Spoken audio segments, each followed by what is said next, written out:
Mona Lisa जी से मिलने के लिए प्रयागराज भी गया था, लेकिन चूंकि वो लोग वहां से आ गए थे और उनके पिताजी जय सिंह जी से मेरी बातचीत हो रही थी। जैसा कि मैंने प्रॉमिस किया था कि मैं इस लड़की को अपनी फिल्म के जरिए देश दुनिया को दिखाना चाहूंगा, तो उस मकसद को पूरा करने के लिए आज मैं आया और मैं आज उनके घर पर हूँ। मुझे बड़ी खुशी इस बात की हो रही है कि मैंने जैसा इन लोगों के बारे में सोचा था, लोग वैसे ही बहुत मासूम भोले और इनोसेंट लोग हैं।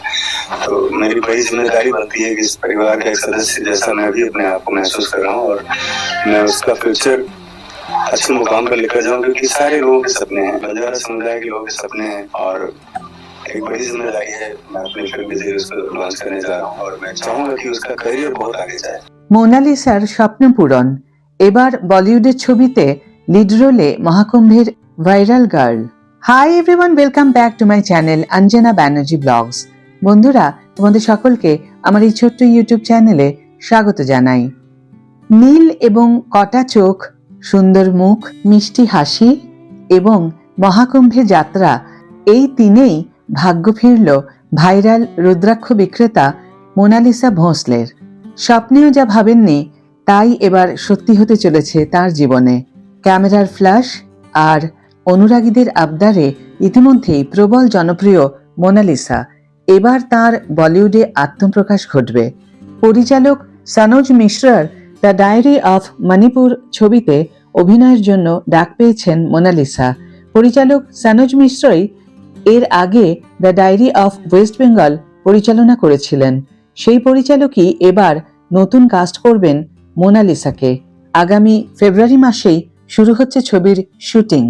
সাধারণ মেয়ের বিখ্যাত হয়ে রূপলী পর্দায় মুখ দেখানোর পথ প্রশস্ত হলো কিভাবে? পরিচালক সনোজ মিশ্রই খোদ মোনালিসার বাড়িতে গিয়ে তার সঙ্গে দেখা করেন এবং চলচ্চিত্রের কাজের প্রস্তাব দেন। সেখান থেকেই ভাইরাল মোনালিসার সঙ্গে ছবি পোস্ট করে তার বলিউডে আত্মপ্রকাশের কথা জানান। পরিচালক মিশ্র মোনালিসার খ্যাতির উত্থানকে বাস্তব জীবনের রূপকথা বলে অভিহিত করেছেন। একজন সরল মেয়ের অপ্রত্যাশিতভাবে জনপ্রিয়তা প্রাপ্তি দেখে অনুপ্রাণিত হয়েছিলেন তিনি। সোশ্যাল মিডিয়ায় অনেকেই নানাভাবে খ্যাতির পিছনে ছুটলেও মোনালিসা কেবল তার পরিচয়ের জন্যই স্বীকৃতি পেয়েছে, সেটাই আকর্ষণ করেছিল পরিচালককে।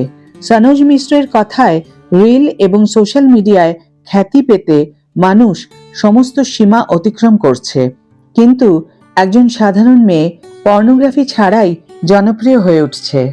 মহাকুম্ভ মেলায় ভাইরাল হওয়ার পর মোনালিসার জীবনে পরিবর্তন এলেও তার অস্বস্তি কাটেনি। তার কথায়, লোকে আমার তৈরি মালার থেকে আমাকে নিয়েই বেশি আগ্রহী। ব্যবসা হচ্ছে না, আমি যেখানে যাচ্ছি পেছনে লোকে দৌড়াচ্ছে। এই মেলা আমার সর্বনাশ করে দিল। এমনকি তার পরিবারও বিরক্ত হয়ে পড়ে। মোনালিসাকে কুম্ভ মেলা থেকে ফিরিয়ে পাঠিয়ে দেওয়া হয় মধ্যপ্রদেশের খারগাঁও জেলার মাহেশ্বরে। এবার বলিউডের দুয়ারে মোনালিসা, ভাগ্য ফিরবে কুম্ভের এই ভাইরাল মেয়ের। মোনালিসা ভোঁসলেকে অনেক শুভেচ্ছা জানিয়ে আজকের ভিডিও এখানেই শেষ করছি। ভিডিও যদি ভালো লেগে থাকে তাহলে অবশ্যই একটা ছোট্ট করে লাইক দিও, শেয়ার করো বন্ধুদের সাথে, কমেন্ট করে জানিও তোমাদের মতামত। যারা এখন আমার চ্যানেলটিকে সাবস্ক্রাইব করোনি তারা অবশ্যই চ্যানেলটিকে সাবস্ক্রাইব করে আমার পাশে থেকো, আর যারা অলরেডি সাবস্ক্রাইব করে দিয়েছো তাদের জন্য আমার অনেক অনেক অনেক ভালোবাসা এবং অনেক ধন্যবাদ। আজ তাহলে বিদায় বন্ধু, দেখা হবে পরের ভিডিওতে। ভালো থেকো, সুস্থ থেকো, সঙ্গে থেকো।